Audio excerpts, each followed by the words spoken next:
Welcome into another edition of the Giant Overreaction.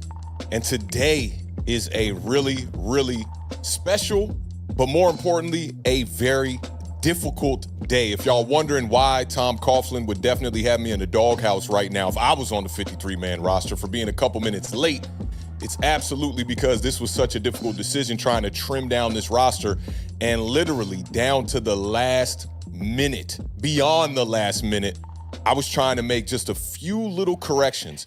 You know, just kind of looking at the situation with this roster and considering whether or not to go with the players that I think Brian Daboll and Joe Schoen might go with on this roster, or more importantly, going with the players that I think should make this roster. And there are a lot of guys that should make this New York Giants roster, but unfortunately, everybody can't make this team. And I think that the New York Giants need to prioritize certain positions over others. You know, like when I look at the depth in the inside linebacker room, I definitely think about maybe considering carrying an extra running back or an extra tight end or an extra wide receiver over carrying an extra inside linebacker, because we got a couple of players that have a little bit more versatility at that position that I think, you know, guys like Abdul Carter could be a guy that could be used as an off-ball linebacker as well. So this was just extremely tough. I went through all of my homies' 53-man roster predictions as well, a lot of the New York Giants beat reporters, to just get a second opinion on things, and it didn't make it easier. It really made it just much more difficult. You know, certain people want to carry guys like, you know, Dante Miller in the running back room, and others didn't want to carry an extra running back like that.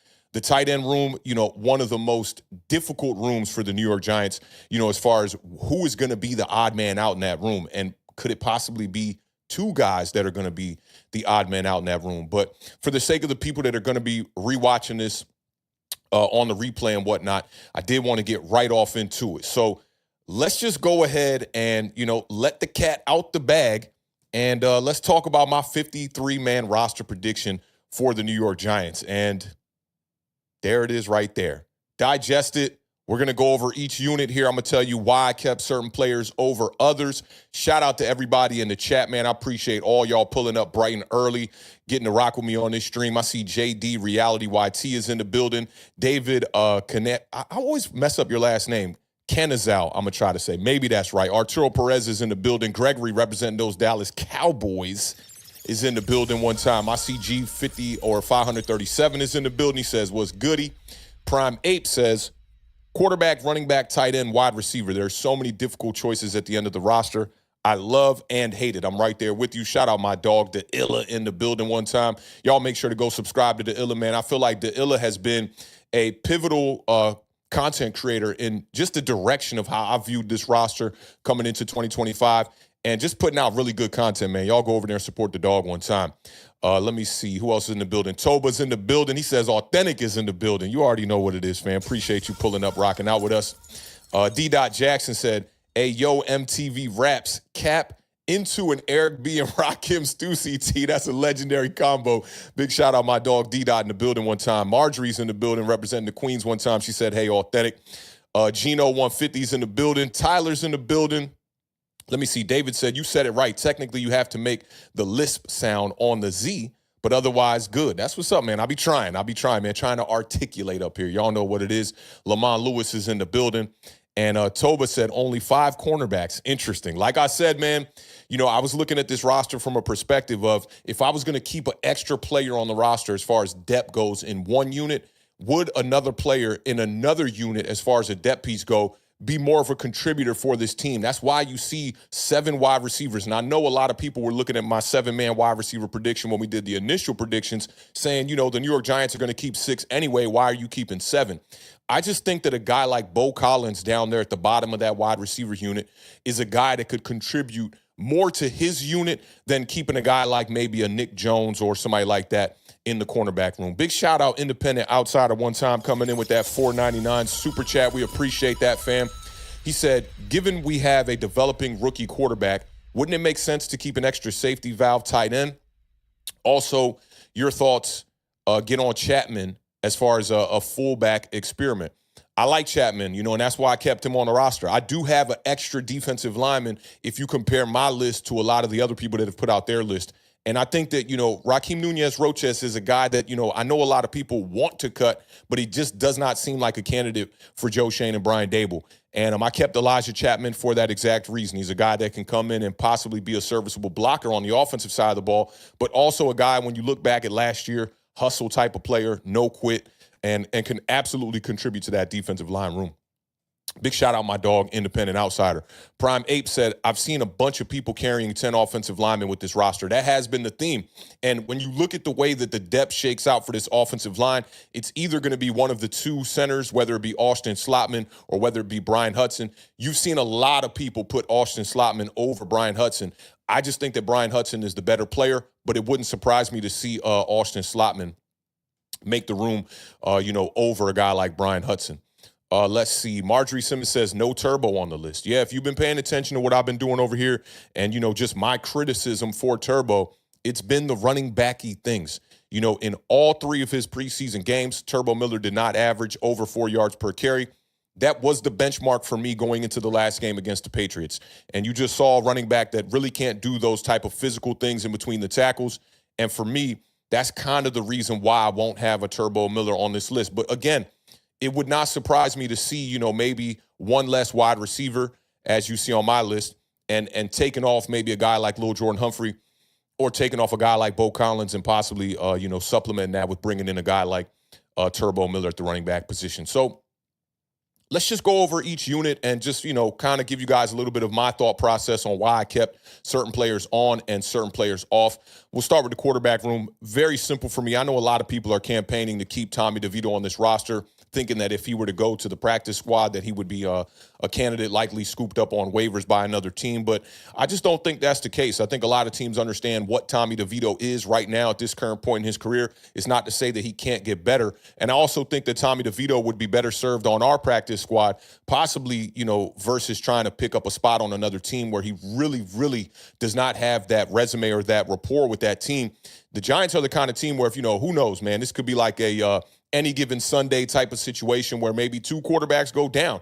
And Tommy DeVito, being that he has experience on our roster, I think it better serves him as a guy that would make the practice squad rather than, getting picked up on waivers by another team. Running backs, I kept Turbo Miller off that list, and I told you guys why. Not enough physicality between the tackles for me. Does a lot of great things once he can catch the ball and be a contributor in the pass attack for the New York Giants offense, but I just don't think he does the running backy things well enough for me to keep him on this roster over something, maybe that we're seeing in that wide receiver core. But I did have Turbo Miller as my honorable mention. It wouldn't surprise me if he made the roster. At the end of the day, I think he's better served on the practice squad for the New York Giants. Offensive line. As y'all saw in the chat, a lot of people talking about 10 players was the magic number. And, I just think it's pretty apparent that it is going to be 10, at least 10. The 5 starters obviously going to make this squad: Andrew Thomas, John Runyon Jr., John Michael Schmitz, Greg Van Roten, and Jermaine Illuminor. Marcus Bowe, as a rookie 5th-round selection, has had an incredible camp. I think he's a lock to make this roster. Evan Neal, this is really a last-ditch effort, but I also think he does bring a little bit to the table as far as being a depth piece. He's a former first-round pick, top 10 pick at that. I don't see a guy like Joe Schoen parting ways with one of his picks this early in the process, although Evan Neal is entering the last year of his contract. James Hudson III, a guy that really, from a performance standpoint, wouldn't have made this roster if it was up to me, but they've spent so much money on him that they cannot release him right now.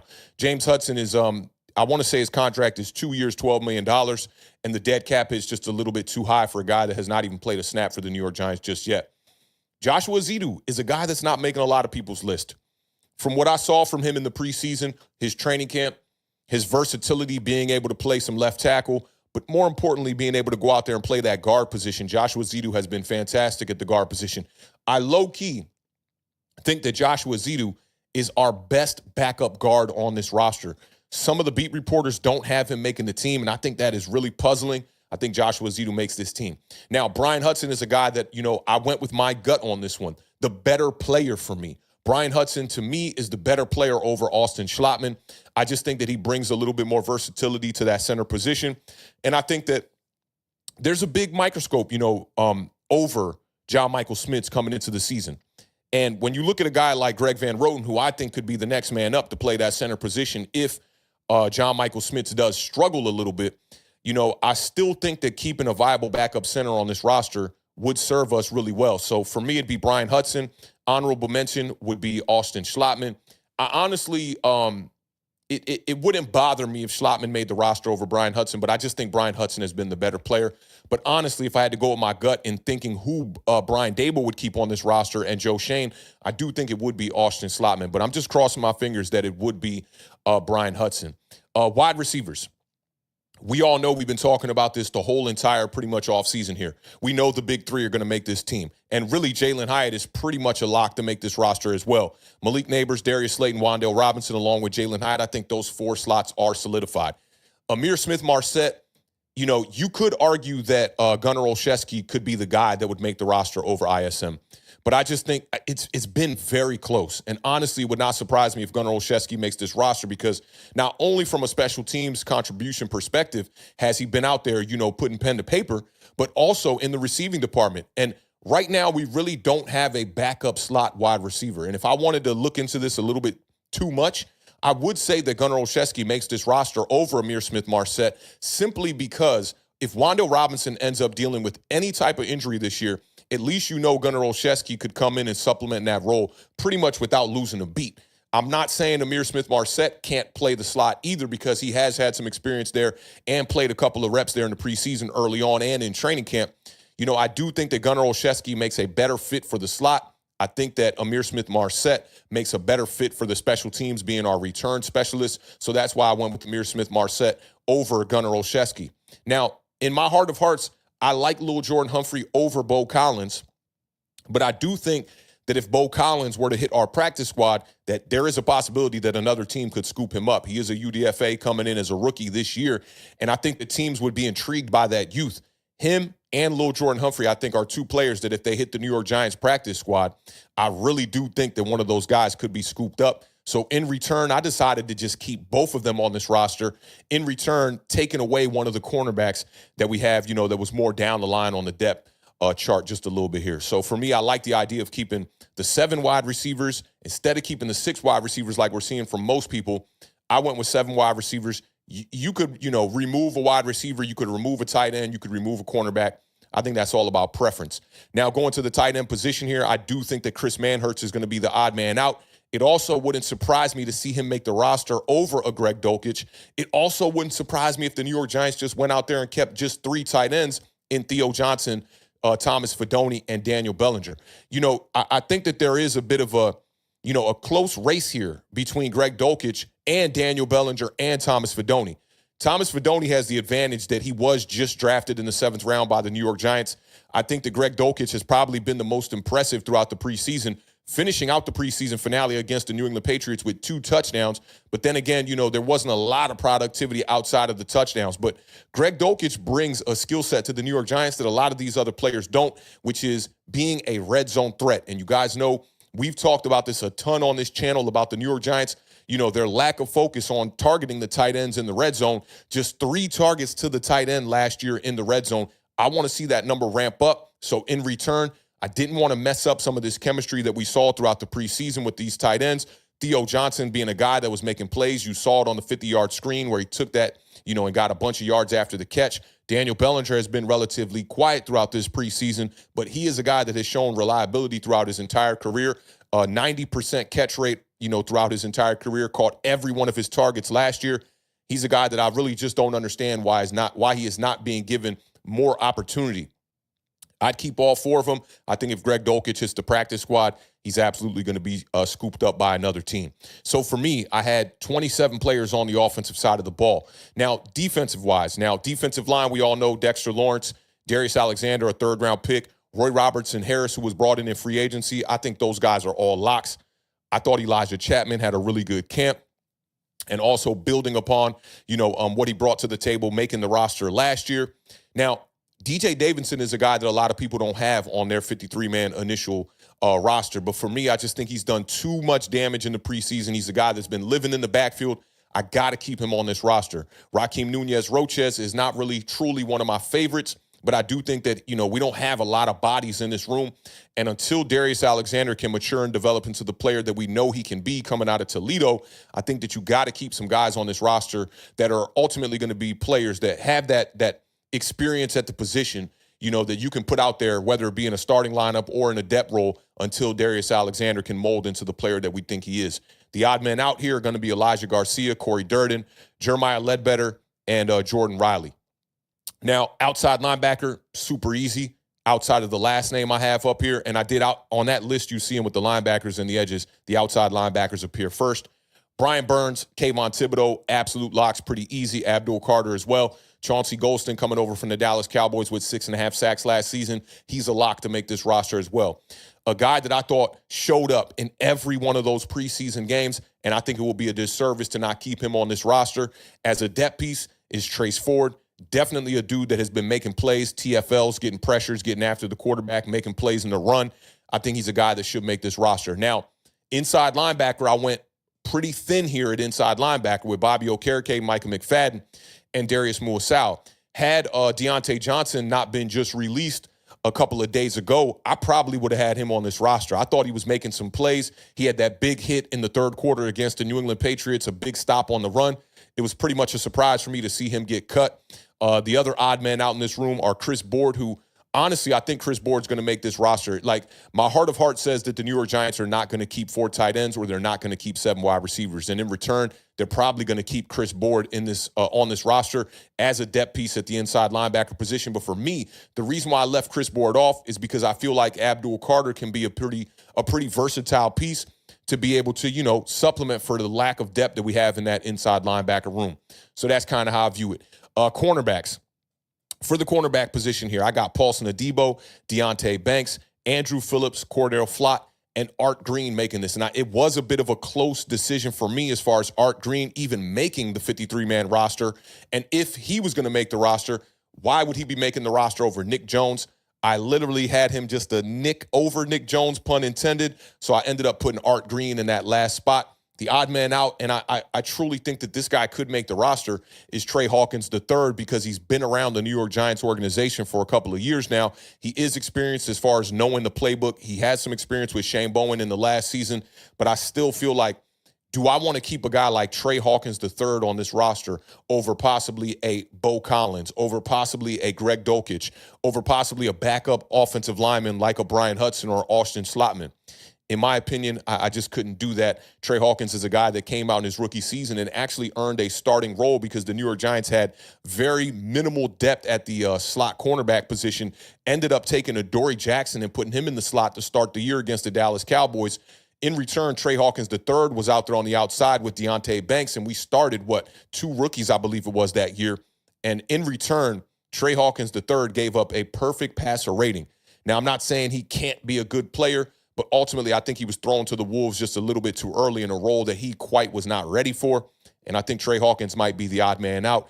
I do think that the New York Giants would bring him back and keep him on the practice squad, though.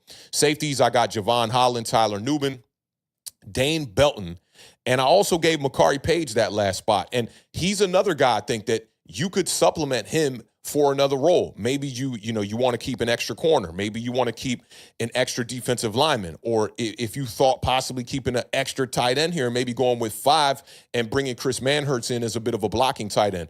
But I just thought Makari Page did a really good job in this preseason at the safety position, and I think he earned a roster spot. He's very scrappy, and I think that if the Giants, possibly need that depth all the way down the line there at the safety position, which I don't think they will, unless we see some injuries up front to a guy like Javon Holland, maybe Tyler Nubin. I love Dane Belton as the backup safety right now. I think he's a guy that could come in and earn starter snaps and also maybe be utilized on running downs, maybe in the box as like a bit of a money backer or a cat back as well.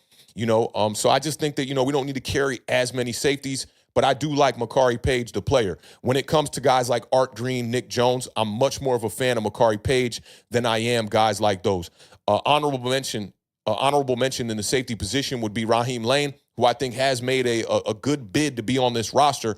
It was really tough to kind of decide if I wanted to keep Makari Page or Raheem Lane. And honestly, I do think Joe Schoen might lean a little bit more Raheem Lane. For me, I'm going Makari Page. I just think he's a little bit more scrappy, a little bit more quicker, and a guy that can contribute, and also somebody that I could see this coaching staff developing and molding and possibly being a contributor maybe in a couple of years here. As far as the special teams, I think that's a no-brainer with Graham Gano, who has looked really good in this preseason, man. I was ready to cut Graham Gano at the end of last season because when it came to the 50-plus yard field goals, he was struggling. And I think the injuries were just kind of catching up to him. Now that he has came into 2025 healthy, Graham Gano just knocked down, 3 50-plus yard field goals in the preseason. I think he's ready to go. Really don't have any other options as far as the punter. So the Scottish Hammer, Jamie Gillan, is going to make this roster. And long snapper Casey Kreider, who's been here for at least a couple of seasons, I think he'll make the roster as well at the long snapper position. So that's how I view it. I will keep this up just so you guys can kind of digest it as we kind of talk over this a little bit more. You can't forget the Giants did already make a bunch of cuts already. Linebacker KJ Cloyd, cornerback O'Donnell Fortune, center Jimmy Morrissey, wide receiver Zach Pascal was cut as well. My linebacker Deontay Johnson, he was ended up being released as well. Wide receiver Jordan Bly, offensive lineman Jason Williams, wide receiver Montrell Washington. That's another one that really hurt me because I honestly would have kept Montrell Washington over Bo Collins because I value the depth at the slot wide receiver position just a little bit more. I think that Bo Collins and Lil Jordan Humphrey kind of serve the same position. They kind of bring the same skill set to the New York Giants wide receiver room. So I really wanted to keep Montrell Washington, but he was ultimately released a couple of days ago.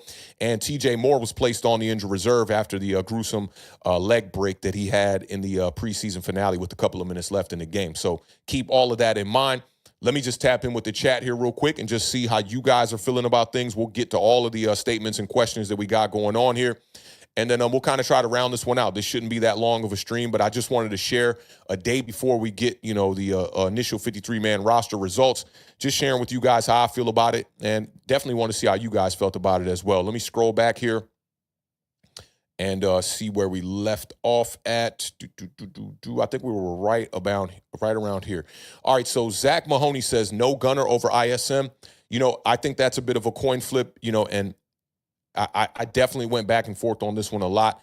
I still just think that when we get to the regular season, Ihmir Smith-Marsette is going to be a more valuable asset. But you never know. That's not to say that Gunner doesn't make this team. Kind of went over that a little bit. But either or, you could flip the coin on that one. I wouldn't feel any type of way if people wanted to go with Gunnar Olszewski over Ihmir Smith-Marsette. David Hernandez says, I think this is the best 53-man I've seen so far. I pretty much fully agree with this. Salute, man. Appreciate you rocking out with us today, David Hernandez, and glad you liking the list here. Zach Mahoney says, Shane has finally made this a challenge. Dude, you know what I want to show you guys, and we'll take the time real quick. I want to put the chat on pause right here real quick just so I can show y'all where we came from. And man, like it was so bad. Like this roster was absolutely pathetic going into the free agency. And I just want to show you guys one time, man. This was a graphic that when I used to show this on Bleacher Report, a lot of my Bleacher Report homies would just be like, please, bro, do not show that ever again. Please do not show that. That is just absolutely an awful roster. People were talking about having like aneurysms and having heart attacks when they saw this roster and whatnot. And it was absolutely pathetic. I do want to show this to y'all. So just use your photographic or photogenic memory here and just remember what you're seeing here. And you guys can remember, y'all know what's up with this team. Y'all follow this team just like I do. Now, just take a peek at this real quick. And let me see if I can remove me. If I remove me, it will take me, it'll actually remove my audio as well. So I can't do that. But just take a little peek at just where we're coming from. Entering free agency, there were no quarterbacks on the roster. Tight end-wise, we upgraded bringing in Thomas Fidone. Look at the defensive backs, man. Look at the defensive backs. That unit has been absolutely upgraded, especially in free agency. Shout out to Joe Shane for bringing in Paulson Adebo, bringing in Javon Holland. It has upgraded that entire unit.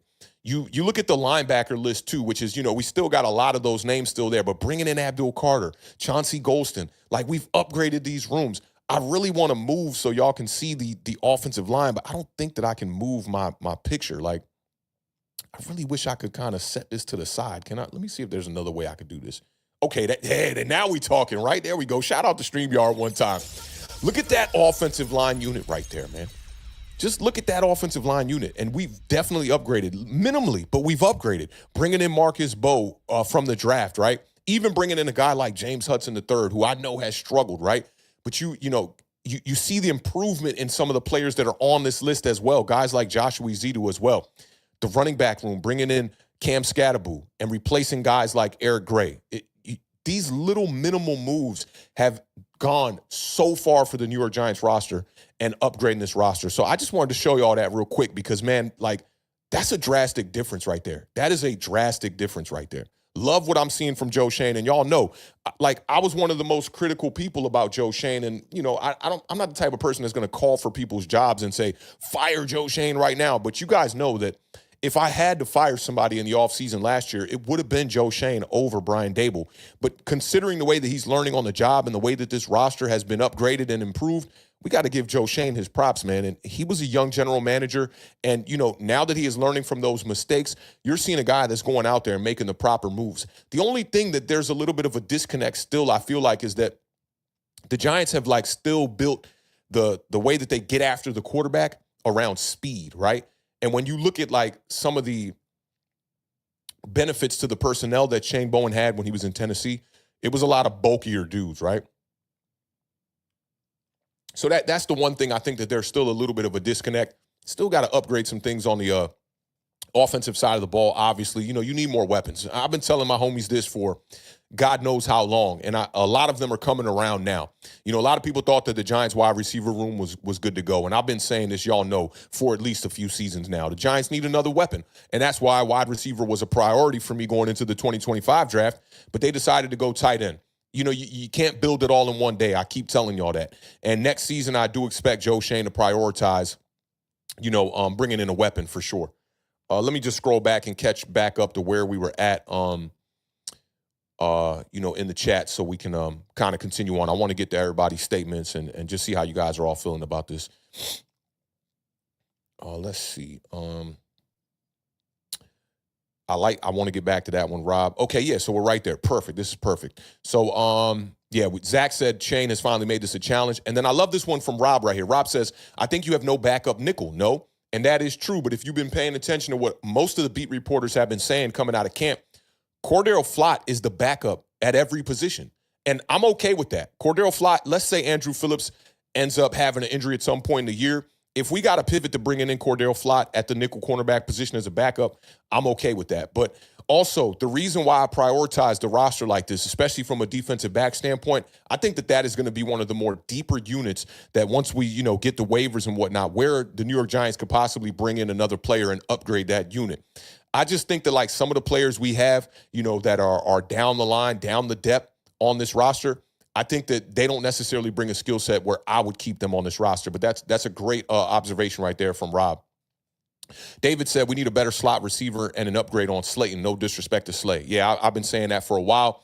You know, Darius Slayton is a guy that this year is going to be very, very important for him because he just signed a 3-year, I want to say it was $33 million deal. So he's making $11 million AAV. You know, and that's like wide receiver, high-end wide receiver 3, low-end wide receiver 2 type of money. Just live up to that contract. We need Darius Slayton to get back to his normal ways. Get around that 700 yards. Get into the end zone a little bit more this year as well. Let me see you get into the end zone about 6 times this year. And then we can say that Darius Slayton is living up to that contract. That still would not be a reason for us to not upgrade at that position next year in the offseason, going into the draft and going into free agency. But that's another great observation here. Jetpack Jeff said, bro, thank God for Authentic. I can't take Paul Dottino. Man, shout out to Paul Dottino. I know sometimes they be on there, you know, overly supporting the New York Giants vibes. Like, you know, whatever move they make might be the right move. But shout out to Paul Dottino, man. That's an OG. You know, one thing about me, I'll never show no, and I'm not saying you, Jetpack Jeff, are showing disrespect or anything. I know we kind of just clowning here, right? But, like, I do hold, like, the OGs that been, you know, at their profession for very long. You know, I hold them to a high regard and I keep them on a pedestal, and I actually kind of give them, you know, a little bit of leadway and a little bit of benefit of the doubt, man. Like, Paul Dottino's a triple OG. I don't know how old Paul is, but, you know, Paul's the OG for sure.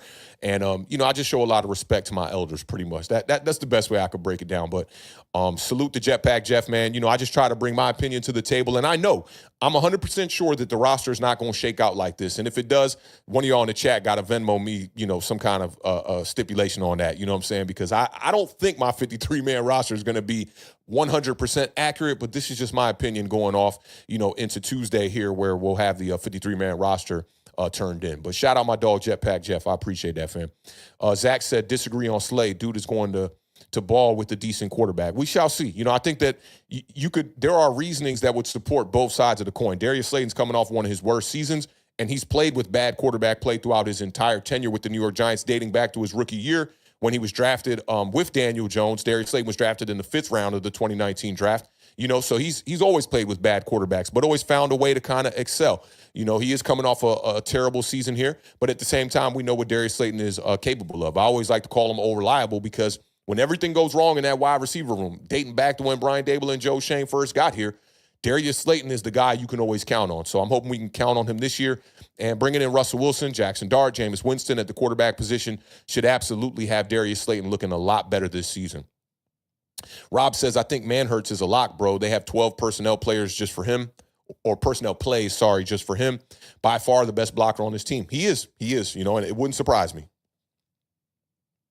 Excuse me. Yeah, it definitely wouldn't surprise me to see Manhertz get on this roster. Zach says, agree with Manhertz. I think Dulcich goes to the practice squad. I think so, too. And Dulcich might be a guy that, could also just be released because I do think if he hits the practice squad, there are going to be teams that are going to want to scoop up a guy like Greg Dulcich. He's had a great campaign in the preseason here, scored a bunch of touchdowns, showing you that he has very, very reliable hands. And there are organizations that could use a player like that. Wouldn't surprise me to see Manhertz. Wouldn't surprise me to see Daniel Bellinger cut. I see a lot of people are asking about that here in the chat as well. Shout out my dog, Kansan Zero, in the building. What's going on, Kansan? Hope all is well with you on this Monday afternoon here. Jetpack Jeff said Daboll is a big fan of Manhertz. He's not going anywhere. That's a possibility. It's definitely a possibility. Shout out my dog, Diggy, in the building, representing the New York Giants content creation squad. He said they're just keeping Board because he's elite on special teams. Yep, I think that's a possibility as well. That was one of the ones that, it was a common theme pretty much on all the beat reporters' 53-man predictions. You saw that Board was on the linebacker room. For me, I just think we can get better value out of another unit. And like I said, I don't expect this to be right. It's just, where I stand with it. But shout out Diggy. Make sure y'all go subscribe to Diggy, man. He's doing great things over there on his channel over there supporting the New York Giants. Shout out Lamont Lewis. He says Micah needs to get re-signed so we can ease some money on our cap situation. Not mad at that either. Zach Mahoney said with a rookie quarterback and Jameis Winston on a $4 million deal, cap will be no concern going forward. That's true. Right now, we are 31st in the NFL as far as the amount of cap space we have right now. Next year, some things should be able to shake out and change up a little bit. And this is what we all wanted, y'all. A rookie quarterback on a rookie deal without a big, stupid $40 million contract looming over the quarterback position for Giants and the Giants fans. And we got that. I mean, it came a couple of years late. I've been saying this shit since the end of 2022 that we need to reset the rookie quarterback contract. And I would have went out there and got guys like Baker Mayfield, Gardner Minshew, even a Marcus Mariota. At the time, people were looking at me like I was just fucking crazy. And now you're starting to see that the whole Daniel Jones contract and experience was definitely a mistake. And I hope people are learning from the past, the people that did support those decisions from the New York Giants organization. But for me, I've been waiting to reset this clock for a long time, and you're not going to get no complaints out of me now that that contract has been reset, and we got a dog at the quarterback position as far as the rookie goes. Shout out my dog, Kid Blue, representing the New York Giants content creation squad one time. He said, shout out to the graphics department. Yeah, big salute to the graphics department. Y'all know what it is. Man, I was like having troubles moving this around. I did try to, consider that my bubble was going to be on this bottom left-hand side of the screen, trying to make room so that everybody could see, each unit and whatnot. Shout out to my dog, KB, man. Make sure y'all go over there and subscribe to what KB's got going on his YouTube channel, man. He's doing some big things as well. Zach said, still need to lock up Micah because he'll be cheap for a decent deal right now. I do agree. I think that this year is important. And for me, I'm just not in a rush to be handing out money, in a different egregious direction. A lot of people were saying do this with Evan Neal after some of the success that they heard coming out of training camp. I know it's very different because Micah McFadden has gone out there in regular season games and been a contributor. It is a bit of a drastic comparison, but at the end of the day, I want to see Mike McFadden go out here and, in a contract year, have a really good year and make this an easy decision for the New York Giants. DeIlla said, I like what Dulcich has shown, but he's an injury waiting to happen. He missed a ton of time when he was in Denver. I hate to see another player get cut for Dulcich to only end up on the shelf. I think it would be tough, though, because he was getting, some meaningful snaps in Denver as well. I don't think he's going to get a lot of meaningful snaps with the New York Giants unless somebody gets injured or, maybe some poor performance throughout the season. But, players get hurt, bro. I just want the best players out here on the field. I know there's been a knock on certain players as far as injury prone goes, but if they're healthy coming into the season, I want to see the best players on the roster. So that's why I had Greg Dulcich over a couple other players, because, you got to consider the units. But at the same time, I want the 53 best players, while considering having to fill every hole, that we have to fill in each unit as well. But that's a good point right there from Illa. Arturo Perez said, how about Gunner? I feel like he played well this preseason. He did. We kind of went over that a little bit as well. I wouldn't be shocked and I wouldn't be against Gunner making this roster, even over Bo Collins, and maybe even keeping both of the special teams specialists on this team in Ihmir Smith-Marsette and Gunnar Olszewski. I think that both of them have, proven that they should make this roster. Bo Collins really, struggled in that last preseason game with those 2 egregious drops from Jackson Dart. And, we ain't got no room on this team for wide receivers to be out here dropping the ball. But at the end of the day, I think the wide receiver room, when you look at the spots 3 or 4 through 7, a lot of those guys are interchangeable. You could bring in a Juice Wells. You could bring in a Gunnar Olszewski. I even thought you could have brought in a Montrell Washington. They decided to cut him. But, Gunnar Olszewski is a guy that could absolutely make this roster. It would not surprise me. That's a good point right there from Arturo. Marjorie says, I like Marsette, but also like Gunnar, so not sure which one they keep for special teams. Yeah, glad you brought that up at the same time that Arturo was talking about it as well. Like, it's a tough decision. It's absolutely a tough decision. Kenneth Perkins says, Authentic, you doing like, you don't. Authentic, you don't like wide receiver Juice Wells. I'm a big fan of Juice Wells, and, he showed up a lot on Jackson Dart's college tape when they were at Ole Miss, but I just think it's been a pretty poor campaign here in the training camp, and more importantly in preseason. Lack of opportunities, and when he got those opportunities, not a lot really being shown. He did have that one catch in the red zone where he tried to fight his way into the end zone, ended up getting tackled on the goal line. I just think that there are other wide receivers who have outperformed Juice Wells. But, it wouldn't surprise me if Juice Wells made this roster because, like we talked about earlier, there's no true backup slot, that can come in and really do some damage from that position. But I do think that the Giants can move forward with a guy like Malik Neighbors taking about 30 to 35% of the snaps from the slot. He took 27% of the snaps from the slot last year. I think he could come in and be a contributor in that regard as well. See him do some of the things that we saw him do at LSU with Jaden Daniels in the slot. Just running a lot of those slot fades and whatnot and just making plays. So we'll see. It wouldn't surprise me to, see a couple of guys interchanged in that wide receiver room, though. I do agree with what y'all are talking here. Shout out to JW. He said, I'd rather keep an extra wide receiver or another defensive back instead of Bellinger. 4 tight ends feels like a bit too much. Now, 8 wide receivers would be like a bit too much. I don't know if you're necessarily saying add another wide receiver to my list, but I do agree with you. Tight end, wide receiver, running back, defensive back.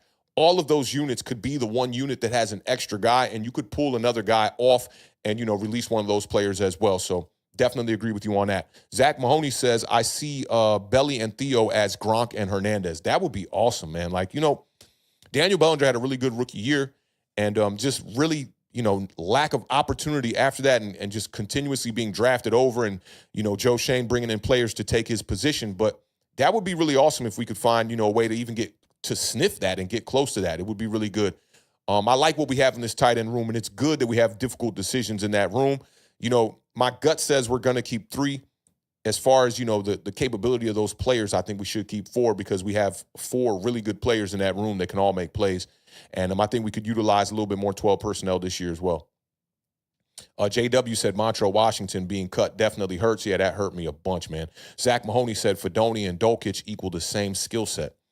I don't know. I think Fedoni could be a different type of red zone target, but I do agree with you, Zach. They are both, like typical red zone type of target players, not the greatest blockers yet. Fedoni is a guy that just needs to make this roster for his future potential. He showed a lot in this offseason, showed a lot in preseason as well. So if there had to be an odd man out of those 2, for me, it would be Greg Dulcich for sure. JW said, I'd start Dulcich over Bellinger, to be honest, but then again, I'm just a fan. I'm not too mad at that, man. Those, like Zach was saying, that like Fedoni and Dulcich have a similar skill set. I think you could add Bellinger into that mix as well. Like Bellinger, Fedoni, Dulcich, they're all very similar. I like Fedoni's catch radius and just the build and the length of his body. I think he's a guy that, can be a target over the middle of the field and also a red zone threat as well. But, at the end of the day, those 3 players all do kind of, serve the same kind of purpose. So wouldn't surprise me to see one of those guys not on the roster as well. JD Reality YouTube said Juice Wells. Yeah, I had him off my list. Just didn't do enough. Just didn't do enough this preseason for me. And when you're a UDFA, you really got to stand out, man. Like, UDFAs are not guys that make the roster a lot. And I just think Juice Wells didn't stand out enough. JW said Dable was speaking well about Gunner recently. Yeah, Gunner's had a great campaign here leading up in training camp in the preseason for sure. I see my dog Kareem Yee is in the building. What's going on, fam? Hope all is well with you. Lou Mateo says, what trade value would Bellinger have?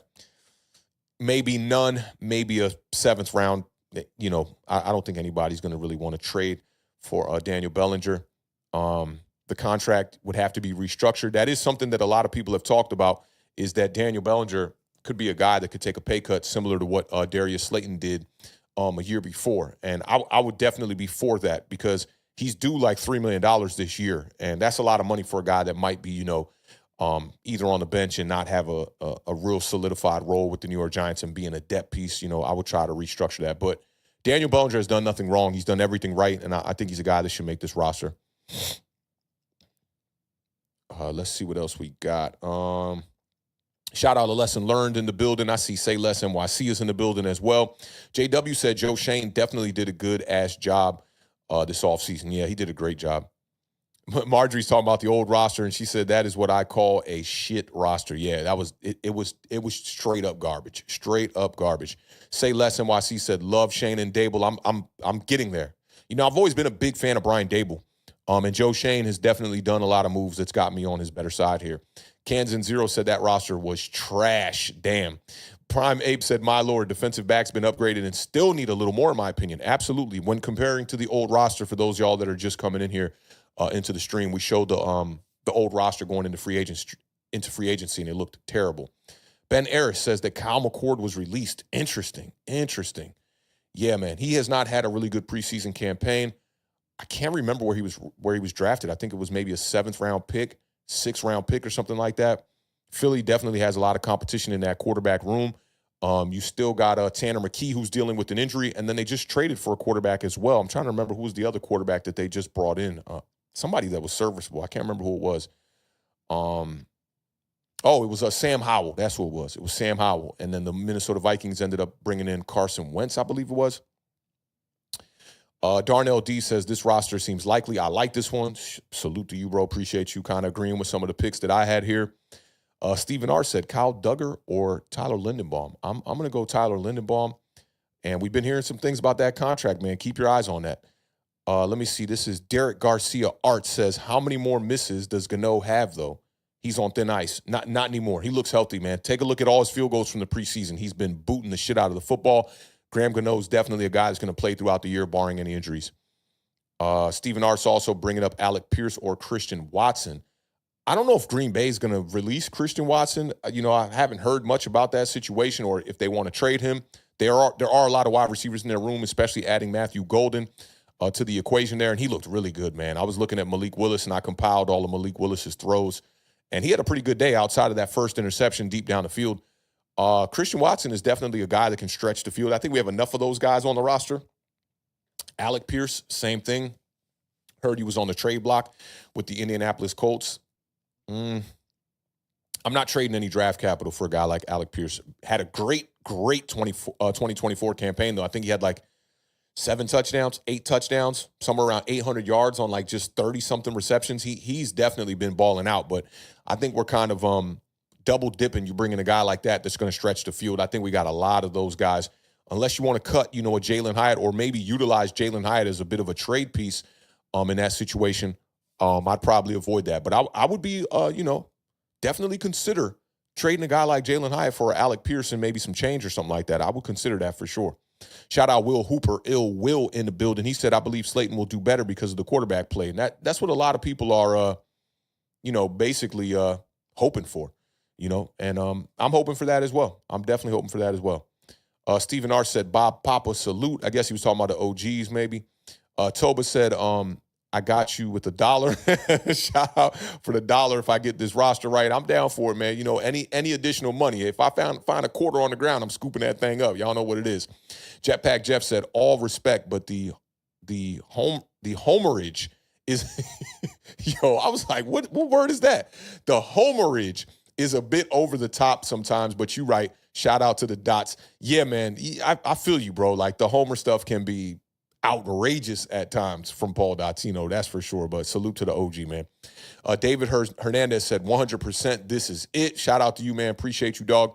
Arturo Perez said, why is Evan Neal still on our roster? Depth. We don't have a lot of depth at that position, and he is a former top 10 pick out of 2022. You know, he went in there, you know, in the last 2 games, and I thought he did a few things, you know, decent. He's a guy that does give up pressures, a little bit light on his feet, but it's not to say that if somebody gets hurt that Evan Neal can't come in and at least be a contributor to the running game. So we'll see. Say Less NYC is giving the thumbs down for Darius Slayton. I Am Jarrell said, I can see drafting another outside wide receiver and move Malik to the slot more next season. Yeah, I think we need to, you know, experiment with that a little bit this year too. Like ramp that number up. 27% in the slot. I want to see it get up to about 33, 34%. That'd be my number. But yeah, you're right. We need another outside dog out there. It would tremendously help this wide receiver room. And Toba shouting out the dog Diggy in the chat. Big shout out to Diggy one time. Stephen R. said Chris Board signed a 2-year deal. Giants lose money cutting him. Very true. Kind of reminds me of Ricky Seals-Jones, who signed a 2-year deal, I believe it was as well, with the New York Giants a couple of years back. They ultimately ended up releasing him as well. Chris Board is a guy that I think will make the roster. I just think we got better players that I wanted to put over him. Chris Board was actually the last name I removed on this roster, and I believe the last name that I added on the roster was Makari Page or Bo Collins. But I do remember taking away Chris Board and supplementing him with one of the guys in the skill position there. Let's see. Ben Ayers says DeVito to San Francisco. I'm calling it now. That's a good prediction right there. Prime Ape said Bellinger was one of those players that I never understood his decline. Was it the eye injury? Because he was slick with it before. In my opinion, there is no decline. It's just he's not on the field as much. He was out there last year for 14 targets, 2 of them contested. He caught all of those contested targets. He caught every one of his targets. He had 14 receptions. To me, he's the same player. He's just not getting the opportunity because the New York Giants feel they need to go in a different direction. Diggy said, LOL, I feel you. This is your 53. I cut Neal on my 53. Shout out to Diggy, man. It's a bold move right there. Ray W. said Saban was famous for his rat poison phrase. Let's not take the bait. Keep our eye on the prize. That's a fact right there. Shout out my dog. No Mets, no Nets, no Jets in the building one time. He said, why not cut Bellinger? He makes the most. We have Theo and Fedoni. Could be a proper red zone target. Also a more recent draft pick. What special skill set does Bellinger possess? In my opinion, he's the most well-rounded in that entire room. But at the end of the day, if somebody wanted to cut Daniel Bellinger and keep, you know, another tight end on this roster, it wouldn't bother me anyway. Shout out Davion Taylor. He said, I actually think we're going to re-sign Micah McFadden during trade deadline or bye week because he needs to be on this team. That'd be a good time to do it because then you could see a little bit, you know, of the productivity coming into the year. You know, find out if you know, because at times Micah McFadden can be a liability as far as missed tackles. But, you know, you can find out a little bit more. And as I read that, I see Toba saying KB 27 squad. And I know Micah McFadden is KB's dude. He's been vouching for him since 2022. And with reason, I'll say, because Micah McFadden has been a really good player for us. But I think that idea right there, Davion, is a great idea to do it right around the trade deadline and just lock him up before we get to the 2026 offseason as well. Journey says, yo, what's up? Haven't tuned in a while, but I'm glad to be back. Salute to Journey pulling up, rocking out with us. KB said, facts, Diggy, I cut Evan Neal too. I just can't do it. Rob said, people saying extend Evan Neal. The First Amendment has gone too far. Yo, facts. He said the First Amendment has gone too far. That's a fact right there, bro. Yeah, when I saw people saying that, I was like, y'all losing your mind now. That hopium can be crazy, bro. Ben Ayers said, Coleman Owen is better than Bo Collins. I'm not familiar with who that is. I'd have to go check him out. The Illa says, I know players get hurt, but he takes getting hurt to a whole new level. He's talking about Greg Dulcich. I feel you on that as well. Kareem Yee said Collins over Wells and Gunner. That's for my list. I got Collins over Wells, like, absolutely. If you wanted to put Gunner over Collins, wouldn't bother me at all. I think all those wide receivers at the end of that list could all be kind of supplemented with another guy. Shout out my dog, Lou Mateo, in the building one time. He said, if we don't have room for wide receiver to drop the ball, then why is Hyatt on this team? Go back and look at Hyatt. Hyatt's never had a problem dropping the ball. I think your recency bias is probably kicking in here from the preseason game, but Jalen Hyatt's not a guy that's just known to be dropping the ball like that. That's not his thing. Jay Jarvicious is in the building. He says, I'd like to keep Dulcich as a big slot as well, not just a tight end, a power slot. That will be what's up. That's another great idea that no one's talking about. Love that. Love that right there. Shout out my dog Bergs in the building. He said, I'm just happy the roster is competitive enough for the front office to actually have tough decisions to make. Can't remember the last time it was like this. Very true. Very true. I got a sneeze like that's just right there. There's nothing worse than a sneeze that like comes and goes and you don't get the sneeze. I'm just waiting on that sneeze to hit one time. And when I do sneeze, don't be alarmed. I'm an aggressive sneezer. I'm one of them dudes. But shout out Bergs one time. I am Jarrell said, authentic. You should be able to spotlight the image on the screen with StreamYard if you want to take your cam away. Yeah, I think you can do that. And I think it will be done. Actually, there's only 4 layouts, but you can add. StreamYard got it real dope now where you can customize the layout. So I'm sure I could make a custom one that would have me off it as well. But I mean, why we want to remove this pretty face, Jarrell? You know what I mean? These ladies got to be looking at your boy authentic one time. Shout out my dog, Freddie Sims. He said Collins and Hyatt should be out. Collins can't run his routes. I think what he's saying there is like Collins does have that knack to not be on the same page with the quarterback. We've seen that 2 times in the preseason. I do agree with you. He also said, and Hyatt seems to have forgotten how to catch. Hyatt was not there for training camp, so I was willing to give him the benefit of the doubt there and kind of give him a pass. But as far as that preseason game goes, 2 huge drops. If we're going to talk about drops with Hyatt, we got to talk about drops with Beaux Collins as well. In my opinion, the 2 drops from Beaux Collins were more egregious than the drops from Jalen Hyatt. I know the Jalen Hyatt ones could have been bigger plays. Beaux Collins had the one deep down the field, and then he also had the intermediate on the glance route that he dropped as well. But for me, both of them need to clean that up. But, a few drops in a preseason game is not going to make me just completely ignore the skill set that either one of those wide receivers bring to the table. If we were to cut those guys, you got to bring in some immediate help in that room right away. Maybe a Amari Cooper, Odell Beckham Jr., Gabe Davis, whoever you want to experiment with, maybe a guy that gets cut from another team. But for now, I think that those are the better wide receivers that are currently on the roster right now. You could ultimately make more cuts later on down the line and be able to upgrade that room as we go along. I am Jarrell said, I saw Belly maybe moving to fullback to give him more value, but then they made Chapman a fullback. So, yeah, last season, Bellinger had the most snaps at the H-back position, as far as blocking from that respective role. So I expect him to be back there a little bit more, but that shouldn't also take away a role from Elijah Chapman as well, and also does not save Daniel Bellinger for making this roster as well. There's a possibility that he could still be cut as well. Matt says, what's up? My biggest is still run defense concern. He's saying, yeah, absolutely. We all know. And the preseason didn't really give us a lot of information that says the New York Giants are going to be able to stop the run better in 2025. So we shall see. Jonathan King said no Turbo Miller. Yeah, for me, Turbo Miller is more of a receiving running back than he is a running back. And I've constantly said this throughout the preseason. It's the running backy things that Turbo Miller needs to be able to do better, and he did not do that much better in that last preseason game. He went from averaging under 3 yards a carry in the first preseason game against Buffalo. I think it was 2.2 yards per carry. The number ramped up a little bit more and went to 3.4 yards per carry in the second game against the Jets, and then he went up to like 3.7 against the Patriots. I just want to see a guy that's going to make this roster that can run between the tackles. I don't think that Turbo Miller is one of those guys. Shout out to Ronnie Rivers in the building with the $9.99 super chat. Haven't seen Ronnie Rivers pull up in a little bit. Salute to Ronnie pulling up, rocking out with us today. Says, this year, the camp has had a different vibe. Players came to play. Dable brought a different attitude to the team, praying it shows up each Sunday. Me too. And I do think that there's a possibility the New York Giants might not win that many more games in 2025. But at the end of the day, I just want to see more competitive games. I want to see the Giants go out there and try to avoid those blowouts that we saw from last season, like the blowout against the Tampa Bay Buccaneers, like the blowout against the Atlanta Falcons that we saw late in the season, right? We just want to see the Giants be able to compete in all of these games, especially within the division. I want to try to see us win at least the division game this year. We went 0-6 in the division last season, didn't win a single game against the rivals within our own NFC East division. So I want to see us compete with Dallas, go out there and try to split, go out there and try to win week 1 against the Washington Commanders, give yourself a leg up on this division going into week 2 against the Cowboys, and trying to come out of week 2, 2-0 in the division. that is the ultimate way that the New York Giants can get off to a start that can ultimately be, a way that we could see a trajectory of this team getting into the playoffs.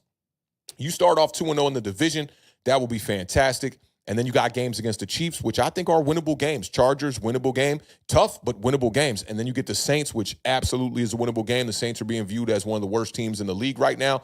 And then, even as somebody who has been very adamant about how difficult this schedule is for the New York Giants, when you look at the back half of the schedule, there are a ton of games that the New York Giants could possibly win, starting with the 49ers, the Bears, the Raiders, the Vikings, the Dallas Cowboys the second time. If we can get off to a good start in the first 8 games before we get to the bye, which is later on in the season, but get off to a good start in those first 8 games, 1, you might not see a lot of Jackson Dart, and 2, the New York Giants might be bidding for a playoff run here as we get late down into December. And it will be a beautiful thing because the Giants going to be on Hard Knocks, in December, featured in the NFC East version of Hard Knocks. What a better way to actually be in the mix and be competitive within our division while HBO has those cameras focused on what we will be doing not only in practice but also in those games. I'm looking for one of those years, one of those sneaky good years by the New York Giants, and I hope that's the case. Big shout out to Ronnie Rivers for supporting the channel with that $9.99 super chat. Sebastian 100% agrees with you. Shout out my dog, Sebastian Sakpat said, mon cher. Davion says we should try and trade for Tyler Lindenbaum. Yeah, if we could, I would, most definitely. The Illa said Christian Watson is on IR from the injury he sustained towards the end of the season last year. They don't have to do anything with him, but he will be a free agent at the end of the year. So that means Christian Watson's probably going to be a guy that's not on our radar. Sebastian says if Hyatt doesn't produce before the deadline, you get rid of him immediately. I really got a Hyatt jersey, LOL. That's tough, man. I didn't even buy an Odell Beckham jersey for myself. I bought one for my girl during that run because she was definitely a huge Odell fan. But, I couldn't see myself buying that Jalen Hyatt jersey yet, even though I had high hopes for him. I thought he could be a potential wide receiver 1 when we drafted him, and it has not turned out to be that way. The Illa said, and Christian Watson will most likely, be out for a good portion or miss a good portion of the season is what he's saying there. Let's see. Darnell D said, yeah, that old roster pick still giving me PTSD. It's terrible, bro. It's terrible. K4M the Great says, if George Pickens balls out and Jerry is too cheap to pay him, I'm all in on George Pickens as our wide receiver 2. He's got the skill set and the size we've been missing in our wide receiver room. K4M knows ball because absolutely. This is the last year of George Pickens' contract, and if they don't want to re-up and pay him that money, I would welcome him with open arms. Absolutely in the New York Giants wide receiver room. Just imagine George Pickens at the top of that list with Darius Slayton and Wan'Dale Robinson being wide receiver 3 and 4. That's my kind of talk right there. Great point right there from K4M. Stephen R. said Hyatt for Pierce is a good trade. Yeah, I think it would be. Like, maybe Hyatt, a little bit of change mixed in there, maybe another player, maybe a 6th-round pick or something, because the Giants do have 3 6th-round picks going into the 2026 NFL draft. So if we were to bring in a Pierce, that would be the way that I would consider doing it. JD Reality YT says, Evan Neal making this 53. You get bro off this squad. So I think what he's talking about here is he might have wanted to put an O there, saying that I'm the one that's overreacting by putting Evan Neal on this roster. Evan Neal's not been a good player. The Giants don't have a lot of depth there. I'm not mad at that take at all. If you want Evan Neal, to be cut, who would you supplement for him? Would it be keeping 2 extra centers maybe? Would it be keeping a possibly one of the more depth piece guards, a guy like Aaron Stinney, possibly maybe making the roster over Evan Neal, which I do think Aaron Stinney has been a better player for the Giants. This is just a youth type of thing why I think Evan Neal might make the roster. But, yeah, I like that right there. Bookend Tackle says DeVito is the perfect backup for the Niners. That's what Ben Harris was talking about earlier. They seem to be in agreement on that. Louizzy Blurs in the building says, when does the jersey numbers get official? I'm not 100% sure. I would love to see Jackson Dart wearing that number 2, but I'm starting to get a little bit accustomed to that number 6. And 51 on Abdul Carter, I'm not too mad at that. I am making a video on that as well before we get to the regular season. I think it's going to be a part of the mini docu-series. I'll be breaking down why I like that number 51 on Abdul Carter. Lou Mateo said, get rid of all the Daniels, LOL. I feel you on that, man. That's trauma. That's PTSD right there. Brownie said, can't get on players for not producing if they aren't given the opportunity. I'm right there with you on that as well. Makes me think about Daniel Bellinger. Davion Taylor said, I just feel like Hyatt catches with his body more. He needs to start catching it with his hands.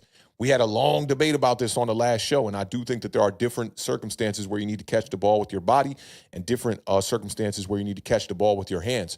Both of the plays where Jalen Hyatt dropped the ball, I do think that those are situations where you could catch the ball with your body and seal off the defender that's on your hip. And late hands, late eyes, that's something I think Jalen Hyatt needs to work on. But I do agree with you. He could be catching the ball with his hands a little bit more as well. Berg says Dulcich as a power slot actually sounds crazy.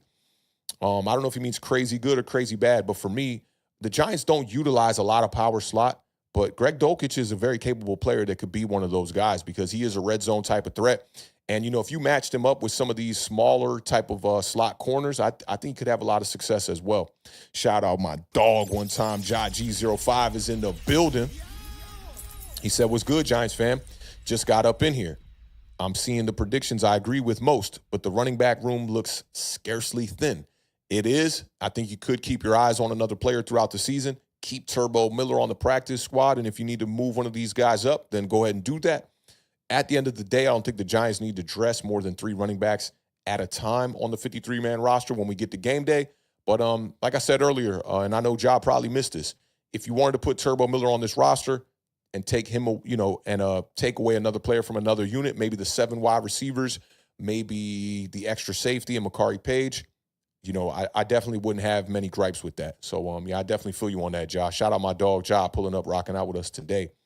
Say Less NYC said, in my opinion, Slayton is a number 3. I don't think he's a good number 2 in this league. It's interesting because, in my opinion, when you are a good wide receiver 2, you're really a wide receiver 1B. Like, I don't look at Devonta Smith as a wide receiver 2. I don't look at Jalen Waddle as a wide receiver 2. I don't look at T. Higgins as a wide receiver 2. Jordan Addison is probably the best you could get at being a wide receiver 2 and not being labeled a wide receiver 1B, in my opinion. So Slayton, I think he can be a good, serviceable wide receiver 2. I think he can be that. You look at the Atlanta Falcons, for example, right? With Drake London as the wide receiver 1, and then Darnell Mooney as the wide receiver 2. I like Darnell Mooney as wide receiver 2. He's a good wide receiver 2. When you have good quarterback play, I think that is what Darius Slayton could be. But I don't got too much pushback on this. For those that think the wide receiver, the Darius Slayton's a good wide receiver 3, no pushback for me, for real. Ray W said, heck yeah, I sneeze so hard I blow out hemorrhoids. Yeah, man, that sneeze came and went. It's gone. It's definitely gone. But when I sneeze, I be knocking shit down and all that. Shout out my dog Jesser in the building one time. Appreciate you pulling up, rocking out with us, man. Hope you like what you're seeing on the screen, my dog. Lou Wizzy Blur said Gabe Davis and OBJ picked them both up. Wouldn't be mad at that. I tweeted out, you can't tell me that the wide receivers 4 through 7 on this team are better than Odell Beckham Jr. right now, and I think you could say the same about Gabe Davis as well. Davion Taylor said Trey Hendrickson is starting contract talks with the Bengals again so the Commanders can stop all that getting Trey talk. Yeah, I mean, Bengals would be ridiculous to allow him to, somehow leave that team in a trade. I think that'd be a bad idea. Shout out Mike George. He said, good channel. Let's subscribe, man. Yeah, listen, over here, we don't never try to press nobody out about subscribing, hitting the like button, unless y'all want to. Do your thing. I'm only speaking from my perspective here. I enjoy having this small corner of the internet where I can go through my entire chat, how we are doing right now, and be able to know who's in my chat by name. I think that's really cool. At the end of the day, though, more eyes on the content, the better. So big shout out to Mike George for, recognizing real. And I will say real, recognize real. Big salute to you, my dog. Appreciate you rocking out with us today. Dominic Hickman is in the building. He said, peace, what up? I like the chart. I like it. He put the bicep next to it. That's what's up. He said the team looks like they're having more fun. Fun is good. Winning is even better. And he put the trophy next to it, man. I'm looking forward to trying to, add a little bit of more hardware to that glass case over there at 1925, whatever that is, Giants Drive or whatever. That'll be awesome. Lou Mateo said, I just want to end the season in October. Mike George said, Lil Jordan Humphrey is the odd man out for the wide receiver room. I don't see them taking 7 wide receivers. Definitely feel you on that. I think 6 might have been the magic number. For me, I just think carrying 7 wide receivers and adding an extra man to that unit will serve us better than adding an extra man to, let's say, the cornerback, the safety, or maybe even what other units could add another player here? Maybe offensive line, possibly. I like the wide receiver depth. Or we could add another running back as well. Dominic Hickman said 5-3 in the first 8 games. Stamp. Shout out my dog, Ben Ball. You in the building. I know he's excited. He's a Washington Commander fan, one of my Sandbox day one homies here. Terry McLaurin deal is getting done. I heard it was, 3 years, 98 million? 96 million, something like that. I texted it to the dog earlier. Congratulations on getting y'all wide receiver one in the building.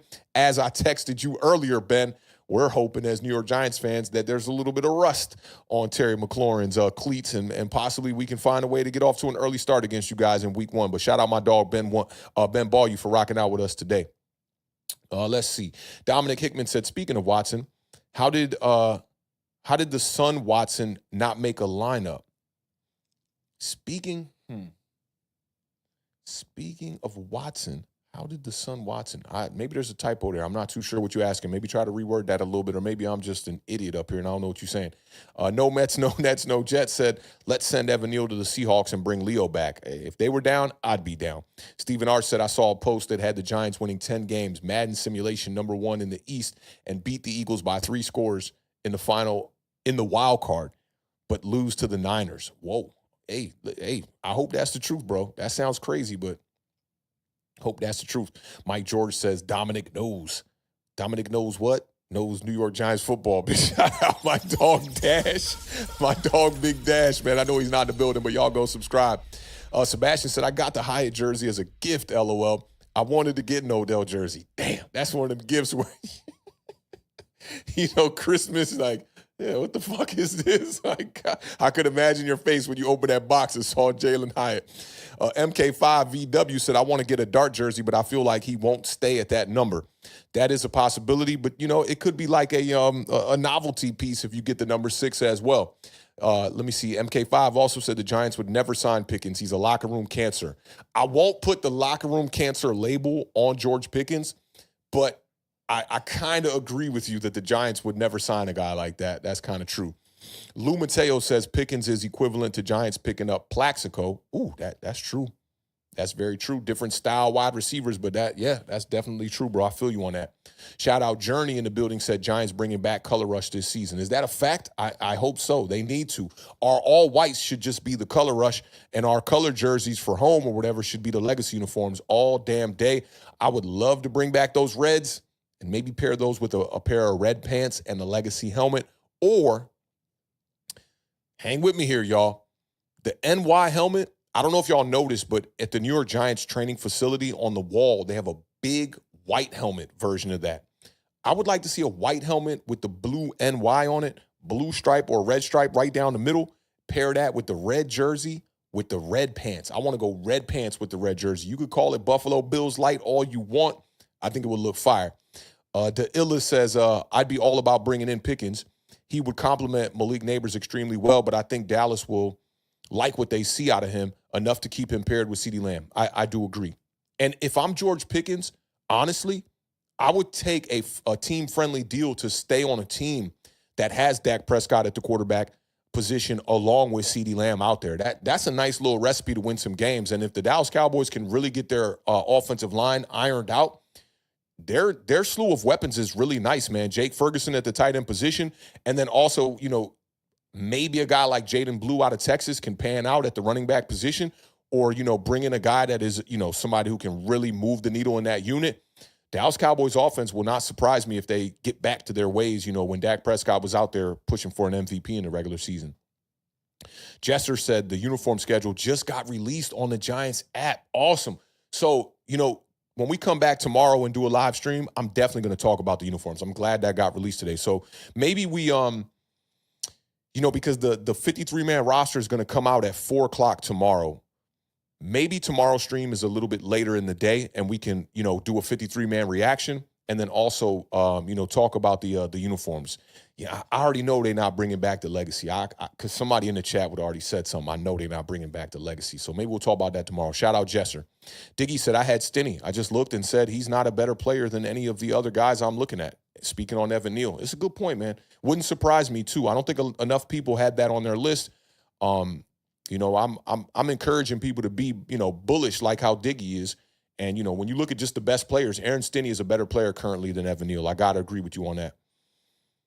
Ben Ayers said our corner room is not good. That's true, especially when you get past the starters. That's a fact. Moet said vintage white jerseys, this 1980s Navy blue helmet. Awesome. Love that. Be a great pairing as well. Oh, Louizzy Blur said, oh, we lit with the uniforms. I got to go and look at that. I got to go look at that. Let's see. Reality is in the building. He said, replace Green and Page with Gunner and Miller. Yeah, you could do that. You'd be really thin at the safety position, taking Makari Page off the list. And then you said also to Art Green, you'd be really thin at the cornerback position too. You got to remember Drew Phillips is a nickel corner. So you'd be going into the year with 3 corners, one backup corner for real. That would be tough. That would be tough. I think you could maybe, I like the idea of replacing Makari Page with one of the two. Turbo Miller's a guy that I just think you can keep on the practice squad, no doubt. Nobody's going to scoop up Turbo Miller. And running backs are just a dime a dozen nowadays. Sebastian said, to be honest, I was low on Slayton probably because of Jones being the quarterback. Wilson will definitely boost him. I'm with you on that. Ben Ayers said, I got Nick Jones making the 53.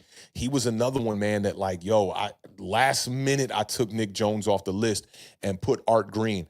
And listen, I just think their training camp and preseason performances were both very good. Very tough to figure out who I wanted to keep in that cornerback room. I like Nick Jones a lot. And it would not surprise me to see Nick Jones over Art Green. Ben B said, who's returning for the G-Men? It's going to be Amir Smith-Marset. If not Amir Smith-Marset, it's going to be Gunnar Olszewski. Both of them had big returns last year as well for like 90-plus yards. So it don't matter. Either or could make the roster, and we would all be pretty good with that. No Mets, no Nets, no Jets says Giants were on the Davis preferred list of teams, right? I'm not 100% sure. I didn't see what Gabe Davis was talking about as far as preferred teams. I know he had to work out with Pittsburgh, I believe it was recently, but I'd welcome Gabe Davis for sure. Ryan Wood says, shout out to Ryan Wood, first of all, for rocking out with us. That's a new name. I don't see Ryan Wood in here a lot. He said, I like this. I'd trade Hyatt and keep Gunner.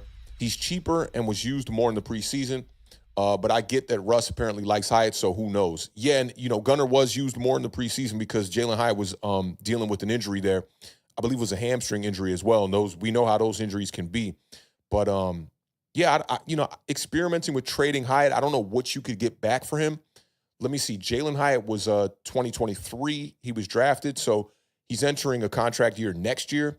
You could get a couple of years out of him if you could trade him before the year starts. Maybe a 6th-rounder for Jalen Hyatt, maybe a 5th. But from a productivity standpoint, he has just not done much out there on the field.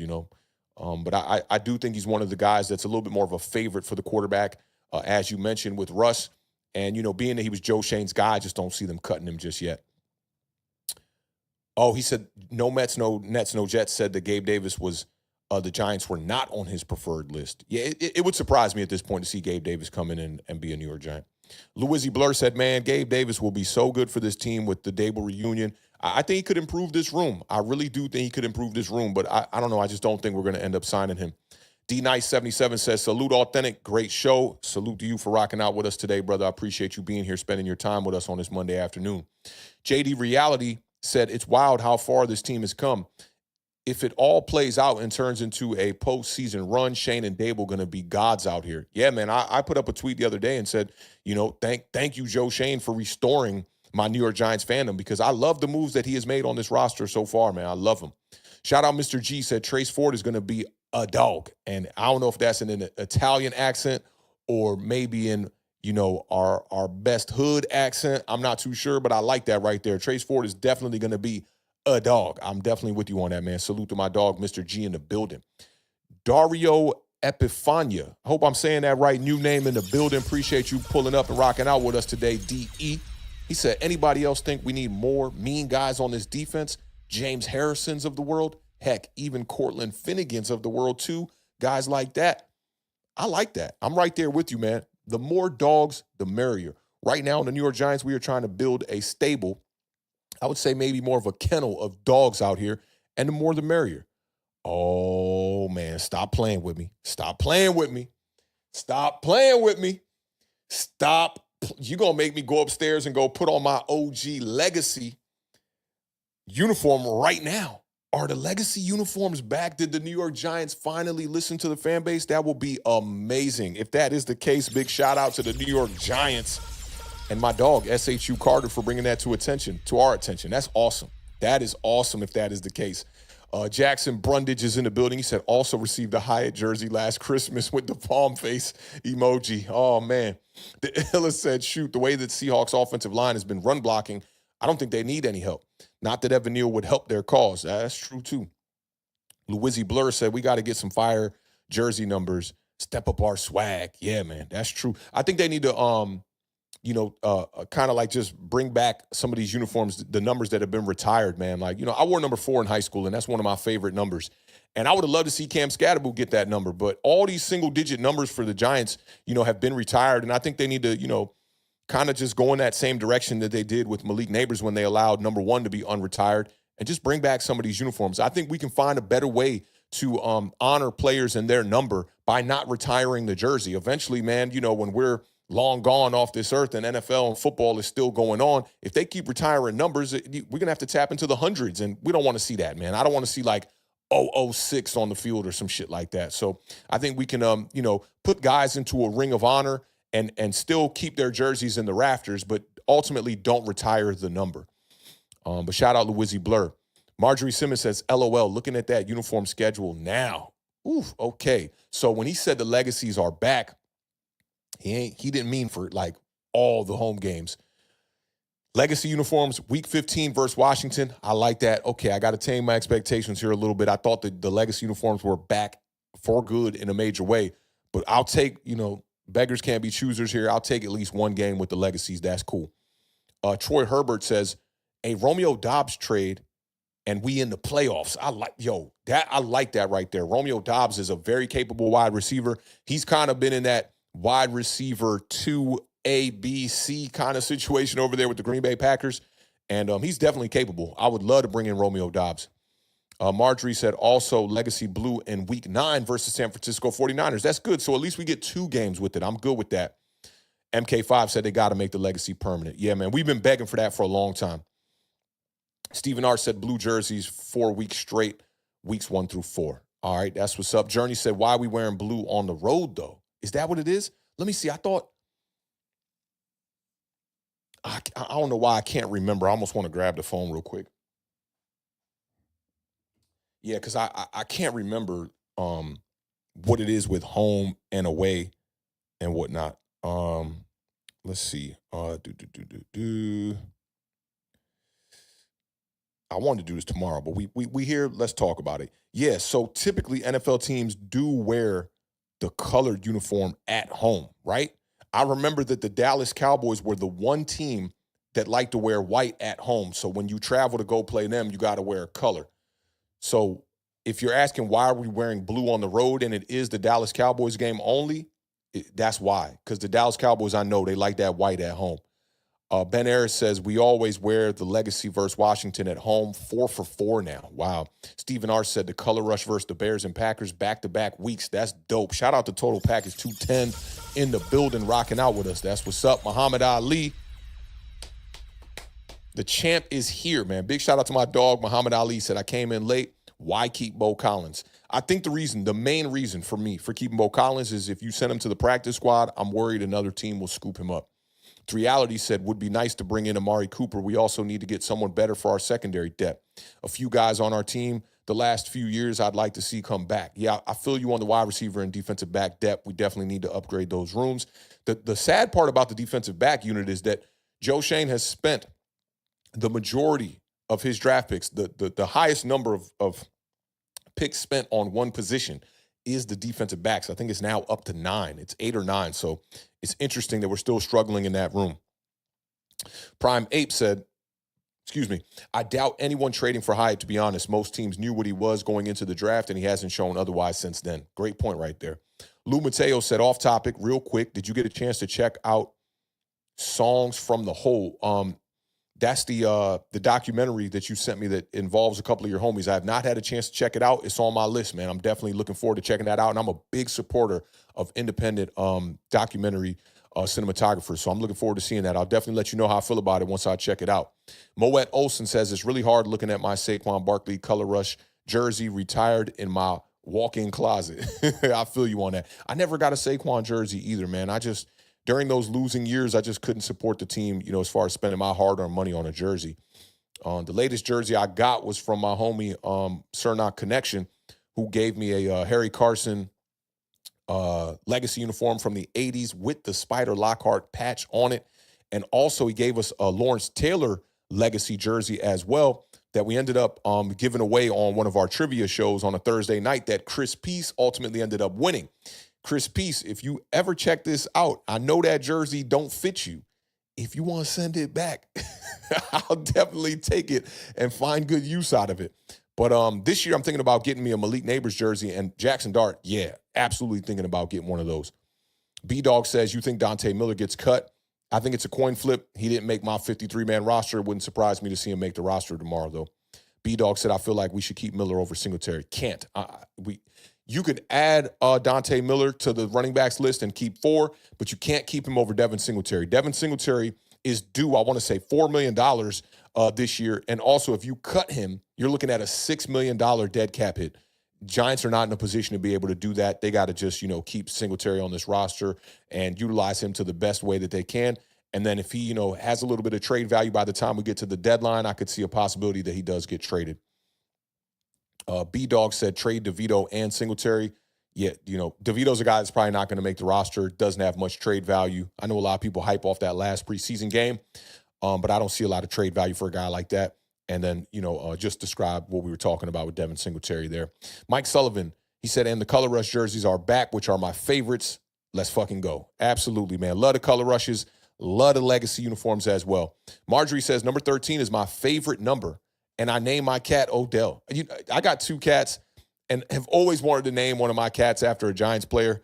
I had 3 cats. One of them passed away, but all of them, well, actually, my girl named one of our cats, and then the other 2 cats already had their names. Let me tell you an interesting thing about my cats. So I got a cat named Smokey. I got a cat named Paws. Both of them are rescues. They already had their names.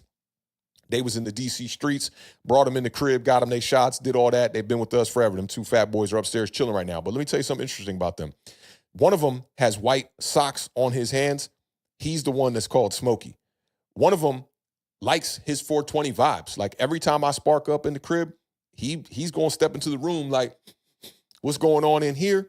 And his name is Paul. So it's kind of interesting. They kind of should have flip-flop names, but I'm a big feline supporter, man. I definitely love me some cats. Love me some dogs, too. My brother's got a farm of dogs, pit bulls, all of that stuff, man. So love me my dog. Love me my animals in general, man. The older I get, the more I'm just like a softie when it comes to animals, bugs, all of that stuff. Like, I'll get a spider in the corner of the room, and I'll just be like, go ahead, dog. Chill. Just make sure nothing else comes up in here. I don't want to see no little like, them little centipedes with a billion legs in the basement. I hate seeing those, bro. So I just be leaving the spider on the side, man. Do your thing, bro. Do your thing. But shout out Marjorie. Talking Eco was in the building one time. Talking Eco said, I think the Giants should do the Cowboys thing and let new star players take numbers of old ones. 88 for Irving, Dez, and Lamb. Absolutely, man. And there's another 88 for the Dallas Cowboys. Why am I forgetting his name right now? OG from the 70s. Oh, I'm not going to remember his name. Somebody in the chat will help me out. I can't remember his name right now. Dominic Hickman said, I always like the all-blue standard jersey and that all-red jersey. They say the all-red is bad luck. No, we just had a bad team. Yeah, in the Color Rushes, we lost like 10 games with Daniel Jones, and those look really good. So forget the bad luck vibes. I want to be intimidating on the field. That's why I want to pair the red with red pants, and then just go out there and go for blood. The Illa said, all right, I finally got this tree and this wood chipper. I could barely hear what was going on. Now I can listen to the program the right way. Big shout out to Illa. I told y'all, the Illa always out there grinding, working. Dominic Hickman said Cooper would be nice. I do agree. Ben Ball, you said any cut candidates out there on other teams that you know of that might swap in for the final 53. It all depends on who gets cut, man. There are a couple of players that I got my eyes on. New England Patriots, I'm looking at their wide receiver room. Efton Chisholm III, bro. If he gets cut, I'm definitely going to consider bringing him in at the wide receiver position for sure.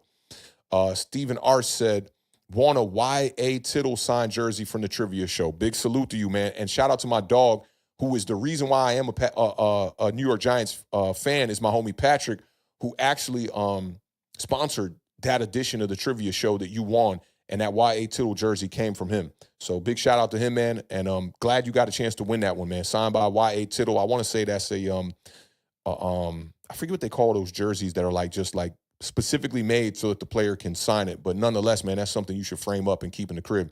Jaden B said, I just got a neighbor's jersey. I hope it comes in before the week 1 game. It better get there before the week 1 game. We got a good, 2 weeks now? That jersey better get there, or they're doing, their site a disservice by not getting things out fast. Stephen R. said, I also won a Mark Bavaro legacy jersey at a fair at the basketball 3-point shooting contest. Okay, you was like Kobe and dropped that thing. That's what's up, Ars. Appreciate that. That's a good look for you, man. Getting you got 2 old school legend jerseys that you could hang up in the crib, man. That's a good look right there. And he said stitched also. I think that's a shot at us because I know that Y.A. Tittle one's not stitched. B-Dog said, no, but DeVito has proven enough that the past 2 years to be on an NFL roster. Someone will sign him. We can't keep him, though. Yeah, I agree with you on that. No trade value, though. Tommy DeVito's not good, man. That's my opinion on it. Tommy DeVito's just not good. But that's not to say that he doesn't deserve a spot on some roster. Duran Osmond said, no team is going to trade for DeVito when they can wait to scoop him up from the waivers. Very true. Marjorie said, cat stories, LOL. And I got plenty. My cat, Smokey, and we'll make a long story short here. When we used to feed him and he would come, to my front window, had a bay window, and he would always just pull up, show me like, hey, I'm here, dog. Where's the grub? And I would feed him outside on my porch. One day I was coming back from the store and I saw a dead cat in the middle of the road that looked just like him. So ended up taking that cat that I saw on the road because I thought it was him, buried that cat, gave him a proper funeral, put him in the ground, put him in the dirt, got back home, 1 a.m. Guess who it is in my bay window? Like, where's the grub? Smokey, right there. So I was like, you know what? That's a sign, man. Came back from the dead. Let's go ahead and get your shots right and bring you in the crib, man. So Smokey's been with us since now. 2 cribs, traveled with us and all that stuff. I got cat stories for days. Ja G05 said, Drew Pearson. See, Ja knows ball, man. That's the 88 that I couldn't think of from the Dallas Cowboys. JD Reality said, is there a world where Cam takes over as running back 1 during the season? Tyrone Tracy's fumbles scare me. Yeah, there's absolutely a world where Cam Skattebo takes over running back 1. And honestly, I hope that happens. If Tyrone Tracy can be a running back 2 for the Giants, that means Cam Skattebo is that good. And that would just make our running game that much better. Bookend Tackle says, I have too many dogs, man. I feel you, man. When you love animals, no such thing as too many. So, keeping these dogs in good homes and these animals in good homes, man, that's a great deed, man. Shout out Bookend. Duran Osmond said, just being back, the matte navy blue Giants helmets. I love those. Some people got, some of the younger folks don't like the dark blue matte looking helmets, and I'm a huge fan of them, man. Let's see. Brownie says, bring back the gray pants. Those were tough. I wasn't too mad at the gray pants. Marjorie said, did not see tight end Theo Johnson and offensive lineman Joshua Ezedu for 2nd consecutive day during media viewing period at Giants. Tweet from Audrey Stapleton. That's a good one.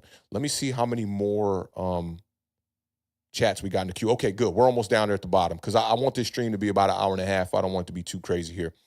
Let's see. K4M said Drew Pearson as well.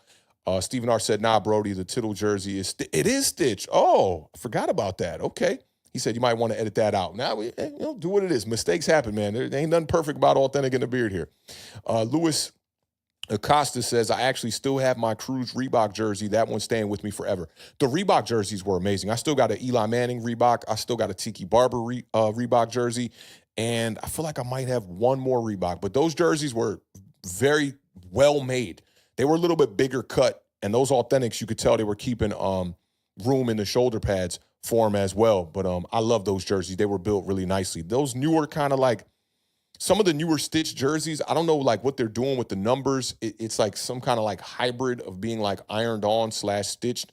It's just a little bit of a cheaper material. I read up on my Eli jersey a couple of years back, and I like Nike. I'm a bigger fan of Nike. I like that logo better than I like Reebok, but Reebok was doing a better job of creating quality goods. Marjorie said, oh my God, too funny. Pet Cemetery. Absolutely, man. I was glad that wasn't my dog, man. And I call him Smoke Dog. Like when I might come down the stairs in the morning, before I like get to like making sure they all good, taking care of their litter and all that stuff. I'll be like, Smoke Dog. That's my dog. That's definitely he's literally a dog. And he does not meow, Marjorie. All he does is growl, and he'll cry a little bit, but he does not meow. I don't know what, he's not a vocal cat. It's kind of weird. Shout out to Arkham Dingus. He said, been tuning in to the recent streams. Love seeing more Giants creators interacting with the community. Much love, bro. Appreciate you being here, Arkham, and rocking out with us, man. We've been trying to go live every day. This is our 6th straight weekday that we have been live, and I plan on going live throughout the rest of the week to make things kind of breeze by until we get to week 1 here against the Washington Commanders here in a couple of weeks. Stephen R. said, what was that brand jerseys from, I think, the 70s or 80s where the jersey ripped easily? Ripped easily. Let me see. It could have been Russell Athletics. I know early in the 80s, there was a company called like CSG making the jerseys as well. They were famous for doing like the Chicago Bears jerseys. Trying to think. Like my 80s legacy, I'm not even sure what brand makes it. I'm not too sure. I'm not 100% sure here. JD Reality, YT said, Authentic, what's good with the fantasy football? Trying to iron out all of that stuff this week so that we can get to doing this draft. The waivers do got to come and go before we get to the fantasy stuff. There's 2 leagues that we're trying to start off here so that when we do our Sunday parlay show that's focused on the fantasy stuff, that we'll have 2 leagues that we can go over. There's a Bleacher Report league we're trying to round out here, and there's an Authentic in the Beard league that we're trying to round out here. So anybody that is interested in joining these leagues, make sure you send an email to Authentic, the way I spell it, at All or Nothing Studios, with an S at the end of that, studios.com, and let me know that you want to be a part of the fantasy league, or reach out to me on Twitter if you're in my Twitter network, and let me know, because we're going to be finalizing that stuff this week. We only got room for 12 people in each league, so that makes 24 people. The Bleacher Report league is already full. There are still about maybe like 5 to 6 slots left in the league that we're going to be doing here on YouTube for the AATB community. So reach out to me quickly. All of that stuff should be ironed out by Wednesday. And everyone who's already given me a Twitter handle and email, you should be contacted within that time. And hopefully we can get these fantasy leagues off the ground and you know, maybe get some people to sponsor these as well, and possibly have some big prizes at the end of it for you guys as well. Let's see. Lumateo said, back when newspapers was a thing, I happened to collect the newspapers every Monday morning for the Giants. 2 of those stacks are from their Super Bowl runs with Eli. Yo, that's awesome, bro. You frame some of that stuff. That's awesome right there. Moet said Russell jerseys, I think. Yeah, talking about Russell Athletics, who went out of business. They were like the jersey, you know, like staple for 100 years, you know, all the way through from the early 1900s up into the 80s. And then they went out of business, man, by not, you know, adjusting to the times. Louisi Blur said, get Rasul Douglas to replace Banks. I don't know about, yeah, I mean, maybe in the starting lineup. I like Banks as a player, though. SHU Carter said, did you see the Terry McLaurin news? I'm not surprised in the slightest and ready for the commies. Yeah, I saw the news, and I reported here, you know, for my dog, Ricky. Ricky's one of the best plugs we got in the Giants community. Big shout out to Pricky Ritty, or Pretty Ricky. But he said that deal was going to be done before the season. So I had no doubt in my mind that the Washington Commanders would bring in Terry McLaurin and get that deal done. The Reality said, what's the fantasy buying? We're not doing no buying, just straight up. And then we're going to try to get somebody to sponsor it with the prize, you know, just regular gentleman's league. So, you know, if you want to be in the league, let me know. And Lewis says, wasn't it Russell? It was Starter at the time. Yeah, Starter did jerseys in the early 90s too, when the bubble starter jackets became a thing. That's a good point too. Shout out my dog, Rob, NY Giants fan 48 in the building, rocking out with us, man. My dog over there from Bleacher Report, always checking in on me. Appreciate you, my guy. Appreciate you pulling up and rocking out with us today. The Illa said you had Pro-Line jerseys. Oh, that's right. We did have Pro-Line as well. Wilson did jerseys for a little bit. Logo Athletic, which I got a New York Giants hat over there from the 90s or 80s that's Logo Athletic as well. And then he said Starter back in the day as well. The Illa on it. Appreciate that. 3 Out, he said, just looked real quick at free agency. Asante Samuel and Justin Simmons are out there. Yes, I don't know what's going on with the Samuel situation. He should have already been signed. Justin Simmons, yeah, I'd welcome him as well. I mean, he could be a depth piece for us as well. He said, I'm here, but I know I'm late. Yeah, man, go back and rewind this if you want. But, I mean, you're seeing the 53-man roster here. Just a lot of reaction to it today. Nothing too crazy. Talking Eco said, if you go to small towns in the Cut, you can find those starter jackets in some antique stores, and they look so cool. They were before my time. Yeah, I had a New York Giants bubble, straight full zipper back in the day, And, you know, that was like a hip hop staple back in the day. Like we used to rock a lot of different other teams as well. I had an LA Kings joint, and I remember my brother passed that one down to me. It had like rhinestones on the logo in the back. That joint was fire. My brother had went to go get a Dallas Cowboys starter jacket back in the day, and they were so popular. He couldn't get the Dallas Cowboys one. He ended up buying a Cleveland Brown starter jacket out of literally just the need to get a starter jacket and show up to the first day of school with a starter. Love those. I wasn't a big fan of the half zip, starters that came out after those, but those full zip ones, man, those were absolutely my type of vibe. And the ones that Stephen Arce is talking about, the varsity style ones that Rakim had, the red one that Bill Belichick wore for us, those were awesome. Those were definitely awesome. Rob said, I'm excited about the team, my guy. Absolutely. The Illa said Puma made jerseys back in the day also. I didn't know that as well. Brownie said, yo, Authentic, think someone will ever throw for 6K? And who will it be if so? It would have to be a quarterback that is a guy who pushes the ball down the field, but also has, like, the weapons. This will be a hot take. I'm going to say it'd be J.J. McCarthy with the Minnesota Vikings somewhere in the near future, maybe in the next couple of years with the wide receivers that he has over there. Or maybe a guy like Tua or the future quarterback for the Miami Dolphins. You can still think about guys like Justin Herbert, but I think under Harbaugh, that's going to be really tough. Teams have adjusted to Patrick Mahomes and his skill set of throwing the ball down the field, a lot of too high going up against him, so I don't think he'll get the shot to do that again. Josh Allen, more of a dual threat. Maybe a Joe Burrow. Joe Burrow actually, let's do this. Put Joe Burrow at the top of that list because he's got T. Higgins, he's got Jamar Chase, he's got the necessary weapons to be able to go out there and do it. If anyone can do it, I think Joe Burrow can do it. Let's see. Ooh, Talking Eco said that too. Yeah, Joe Burrow. Joe Burrow's definitely the guy to do it. I Love God. Shout out. That's a dope name too.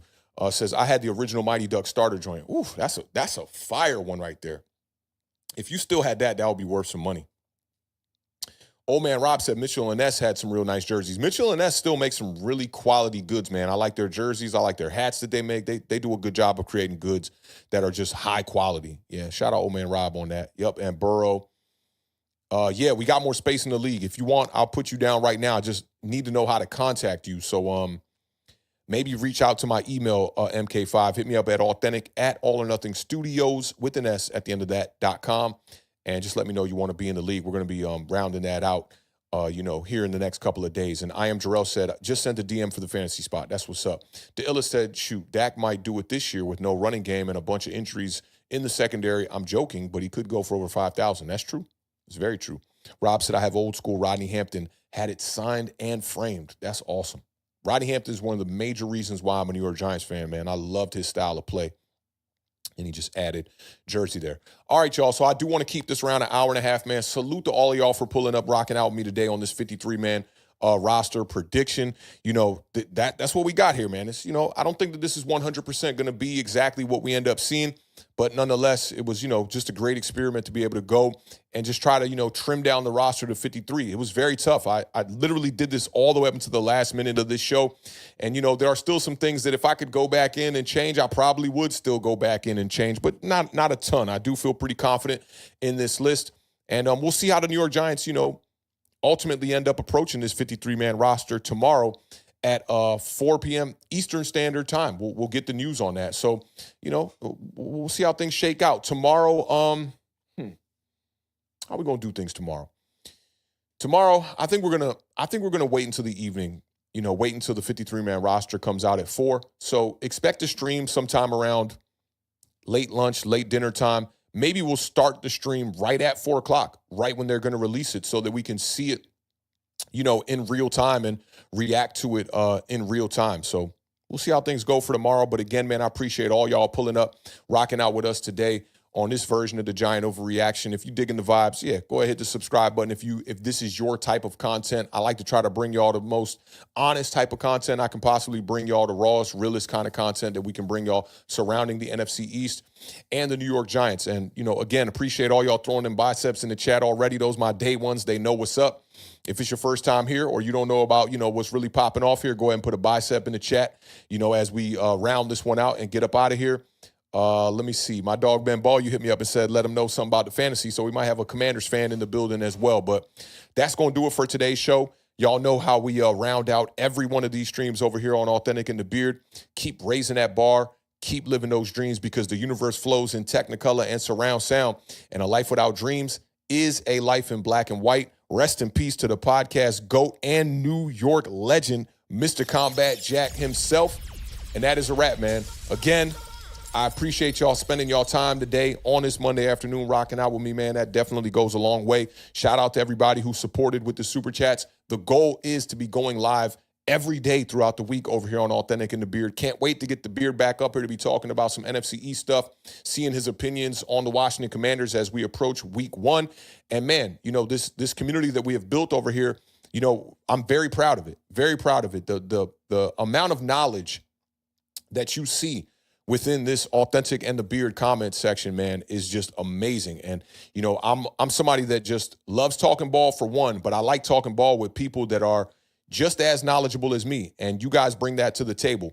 And I hope you guys are getting, you know, some knowledge from me up here as well. And I wouldn't want to be doing anything else, man. If I could have it my way, I would literally just be streaming every damn day, because I love talking New York Giants football with y'all over here that are a part of this AATB community, man. So we will be here tomorrow. It won't be at our normal 1 p.m. Eastern Standard Time. Likely be at about 4 o'clock, maybe a little bit after, maybe about 4:15, maybe a little 4:20. Something like that. We shall see. But until then, I will catch y'all on the flip side. Y'all enjoy the rest of y'all Monday afternoon and evening. I know I will. And we'll catch y'all here tomorrow over here at Authentic in the Beard. Y'all be well, man. Peace, y'all.